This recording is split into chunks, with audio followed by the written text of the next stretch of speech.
Hey folks, Tennessee Brando here. So Mississippi Governor Tate Reeves recently went to a groundbreaking ceremony for the Jones Capital LLC headquarters in Hattiesburg, Mississippi, and he thought this was an appropriate joke to make. Take a look at it.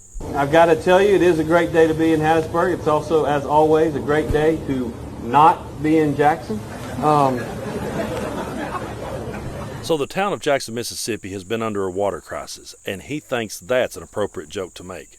There are people out there who are going to write this off and say, oh, he didn't mean that. He was just talking about being at the governor's mansion. But we all know the truth. These MAGA right-wing Republicans have become the party of cruelty. They've become the party of owning the libs. If they can piss off a liberal, they're happy. Because their philosophy on life is, if I've got mine, then fuck you. If I've got my basic necessities in life, I don't care about you. If I've got my basic rights in life, I don't care about yours. That's what their party has become. I think it's high time we retire a phrase like compassionate conservative. There's nothing compassionate about conservatism these days. They find ways to laugh and joke and mock people in need every day. And then they tell us that they are the party of Christianity. They tell us they're the party of patriotism. They're the party of loving their country. And they go around making these kind of jokes, and as long as they see people like us get mad at it, that's the kicker.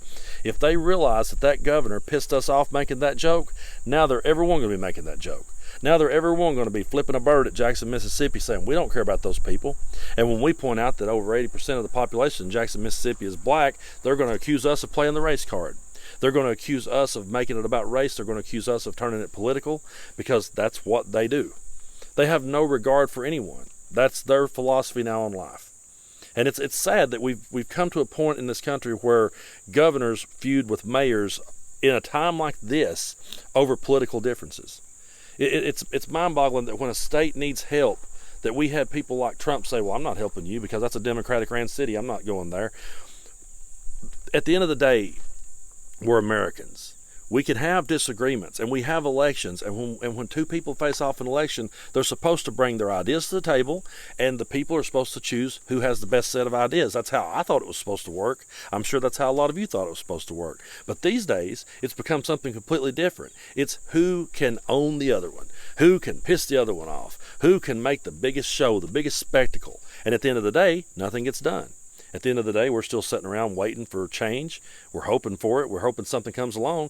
But when you've got a side that is over there constantly tearing down everything you try to do and then making jokes in times like this and thinking it's okay, that's who we're facing off against. And that's who's going to be voting in November. They're pumped up. They're excited. They cannot wait to get out and vote. That's why I keep saying this. We have to vote for the party that's going to try to get something done. And are they perfect? Will they always make the right call? Will there be mistakes made? Of course there will be. We're not always going to be perfect. But we're the party that is always bringing ideas to the table and solutions. They're the party that brings cruel jokes, and the party that just wants to own us in an argument, that wants to get their crowd to cheering and going, rah, rah, rah, oh, we did it. We own the libs. Okay, good. You own the libs. Now what? You still don't have clean drinking water in Jackson, Mississippi. You should care about your fellow Americans. You should care about the people of Jackson, Mississippi, regardless of what side of the political aisle they're on, or regardless of what side of the color of their skin is. None of that should matter. In times like this, we should put all of our political differences aside and stop making cruel, dumbass jokes at a time like this. I hope that people on our side of the fence will continue to be the party that cares about people and tries to reach out and help others. And as for the likes of Tate Reeves and the MAGA Republicans who wants to go around cracking jokes, we got to vote those people out come November. So get out there and encourage people to vote, explain the issues at hand, and show these examples of cruelty and say, is that what you want your children growing up around? Is that the kind of leadership you want? Because when I was a kid, my grandfathers were both Republicans, but I promise you, both of my grandfathers would have came down hard on me had I made jokes like this at a time like this. So let's get out there and remind people why they need to get to the polls in November, because as long as people like Tate Reeves is walking around, all we're going to have is no compassionate coming from the conservative party. This November is Rowvember. MeidasTouch just released its brand new collection of Rowvember t-shirts and pins to let the country know what's at stake this upcoming midterm election.